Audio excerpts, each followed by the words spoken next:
Okay, here's the video about the Cathkin Braes set. There's 3 sections to the set.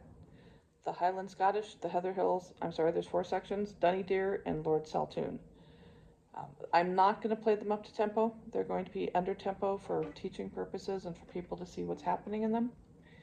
Our first section, the Highland Scottish, is in the key of A. It has 3 sharps, F sharp, C sharp, G sharp. So that means for your finger patterns, you're going to have your high 3, your yellow finger pattern on the G string, the high 3 yellow finger pattern on the D string. On the A string, you've got 2 and 3 touching, that original red finger pattern you learned, and same thing on the E string because you've got the G sharp. So high 3 on the bottom 2 strings, regular 3 on the top 2 strings.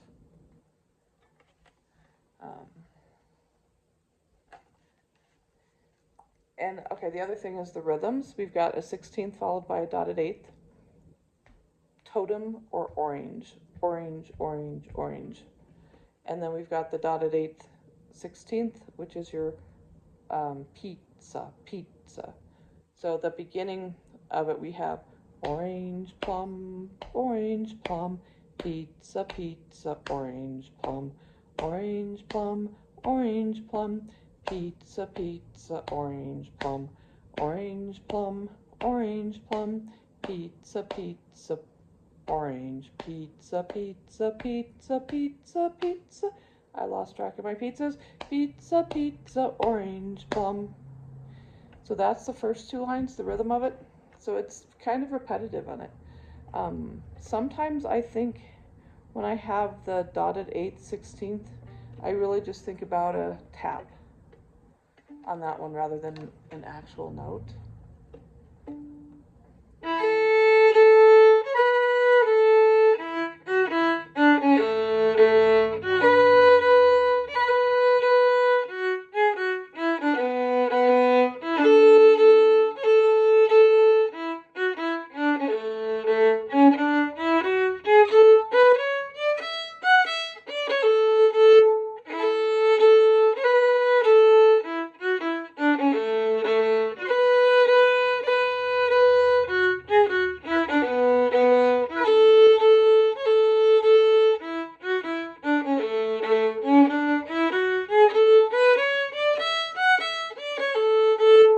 So that's the first section of it. The other thing I think about on this is I think about my bow usage. So almost, I think every bow, well no, at the beginning, the 16th dotted 8th, the pizza, the orange, adds up to a quarter note. So I think about the same amount of bow and the same speed. Those are all getting 1 beat. Then it's not. So I also use that to help with my counting. Then our second section, the 3rd line and 4th line. Again, we have orange plum, pizza, pizza, orange plum, pizza, pizza, orange plum, pizza, pizza, orange, pizza, pizza, pizza, pizza, pizza, pizza, orange plum. It could be a good idea to just practicing that rhythm, orange plum, orange plum. You could do it on open strings. No, I would finger that one.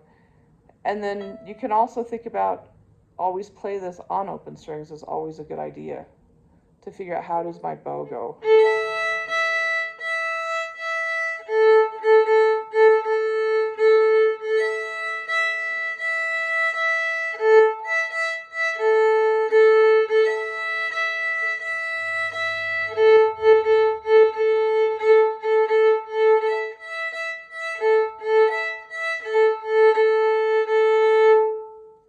So that's always an option, is to practice it on just using open strings to figure out what the bow is doing. Here's that line 3 and 4, measure 9.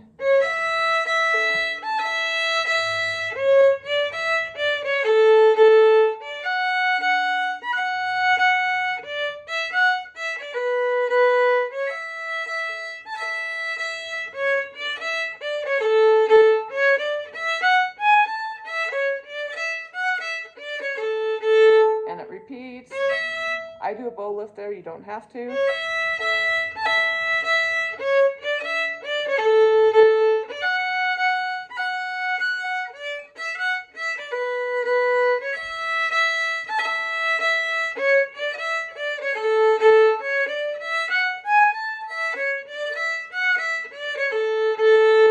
Then we have a third section, which is more kind of unusual, and it's on lower notes. Again, plum, pizza, plum. It's a different rhythm. Plum, pizza, orange pizza, pizza, pizza, plum, pizza, orange pizza, plum, or pizza, plum, pizza, orange pizza, pizza, orange, plum, pizza, plum. And that part also repeats.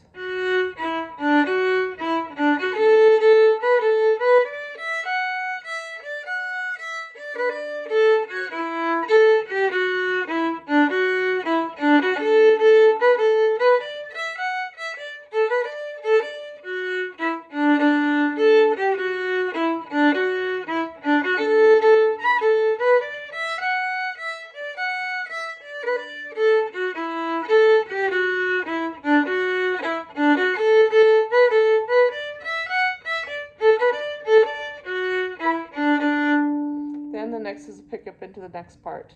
So the Heather Hills is 2 sharps. It's in 6/8. Apricot, pumpkin, apricot, pumpkin, apricot, apricot, apricot, pumpkin is the first line. We'll work on the tempos later on it. So first it's a matter of really getting the notes down and being able to play the notes. We lost our G sharp. We only have 2 sharps in this piece. So you still have high 3 on the G string, A, B, C sharp, D, but the D string is that red finger pattern, E, F sharp, G, A string is that red finger pattern, B, C sharp, D, E, 2 and 3 touching. E string is going to have the low 2, your blue finger pattern, 1 and 2 touching. So low 2 on the E string, high 2 on the D and the A string, G string, high 3.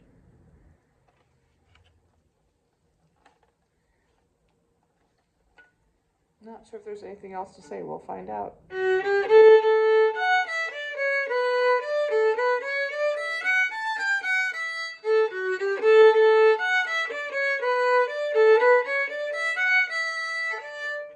I'm doing some double ups there, so I end up on a down bow on the downbeat. It's up to you if you want to do that or not. You can kind of mix the bowings up if you want to.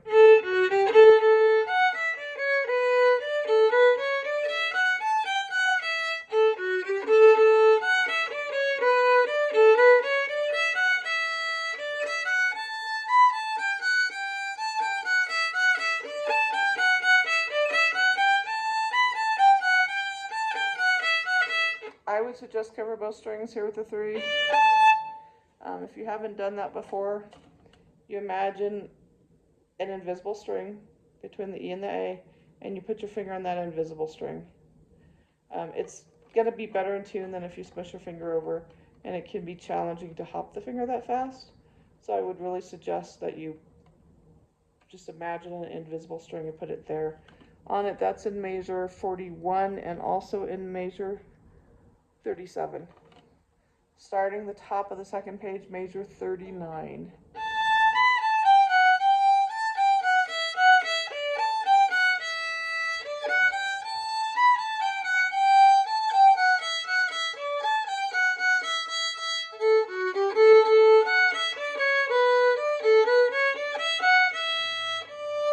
That part does not repeat because it's written out. I have to move the paper. Then we have, next up is Dunny Deer. And Dunny Deer is again just the 2 sharps. So high 3 on the G string, low 2 on the E string. I don't know if there's any E string notes, low 2s on the E in here. It's huckleberry, huckleberry, huckleberry. A couple slurs in it. It's mostly just learning the notes. Let me make sure a little bit view of the hand here.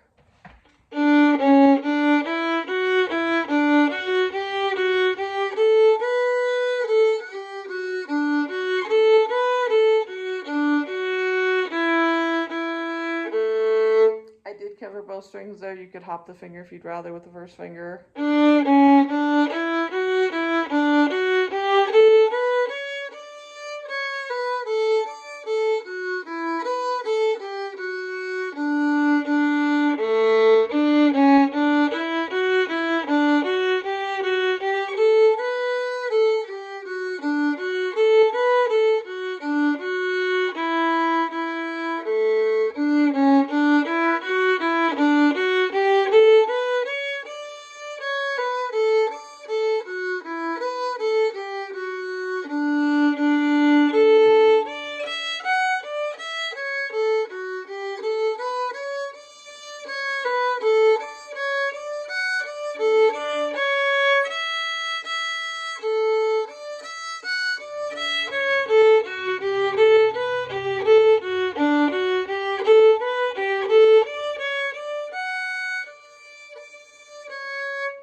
That twice. I'm not sure. Let me play the bottom part again because I don't think I played it twice.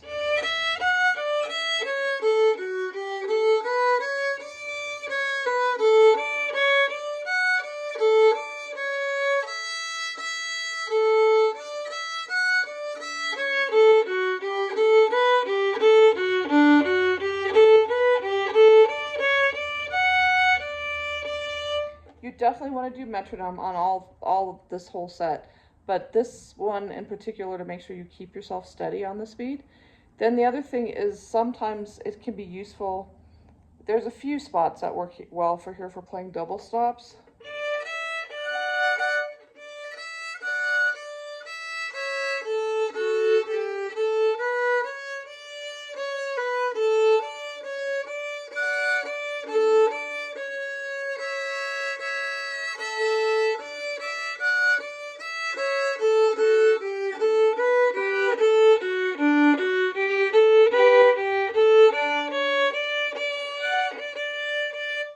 So the purpose in playing the double stops, the two strings at once, is to help figure out how far do I need to go when I change the strings and to try to make the string changes more smoothly. And that's something we can work on in your lesson as well. And then our last piece in here is the Lord Saltoun, and we're back to the key of A. So again, high 2 on the E string, high 2 everywhere. So you're going to have high 2 on all your strings, and you're going to have high 3 on the G string and the D string. And again, it's a lot of eighth notes. Just same steady, not a lot of rhythm changes in it.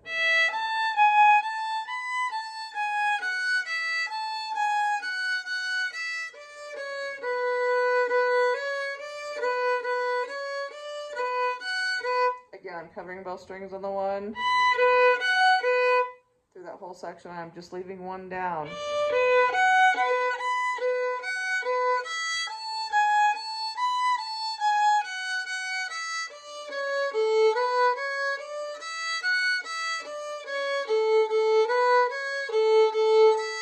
Repeat.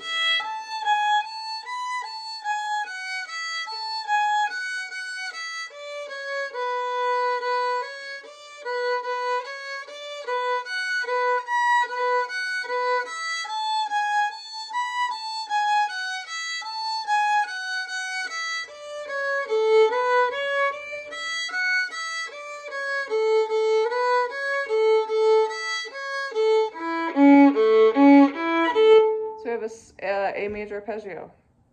A C sharp E, we start on the C sharp.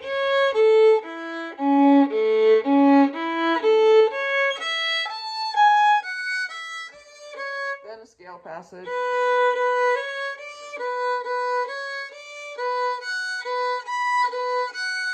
Again, keep first finger down.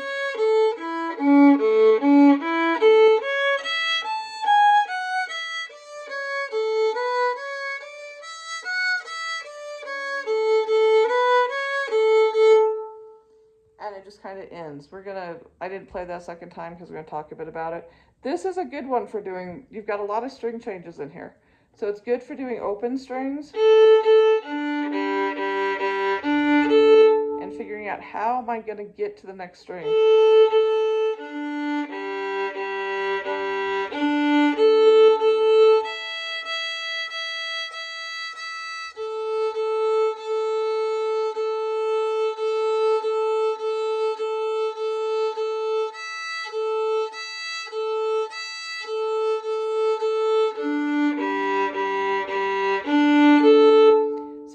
think about when I'm going to the other strings is I don't want to go big motions. You know, I don't want to be here. You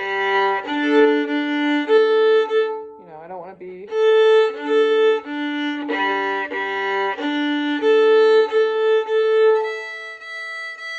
So I'm thinking about more playing on the edges of the strings than the middles of them. Then I'm already fairly close to the D string, so it's not a very big string. And I keep going over, and I'm just on the inside edge of the G string.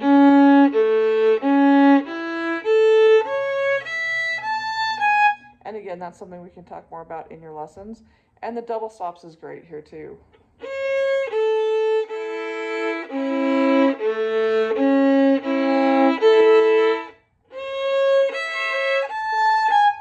To try to figure out those parts of it. Playing that section one more time, and then I'll go to the last section. I'm sorry, that is the last section.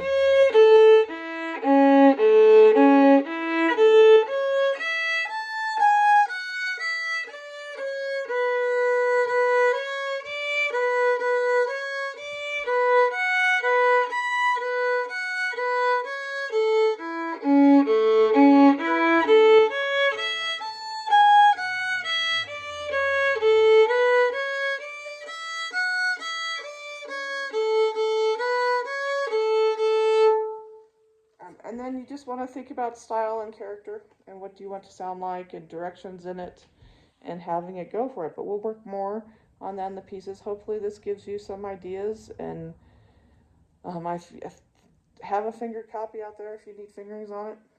And just break it into the different sections and practice a different section of it. Doesn't have to be in order even. Have fun with playing Cathkin Braes.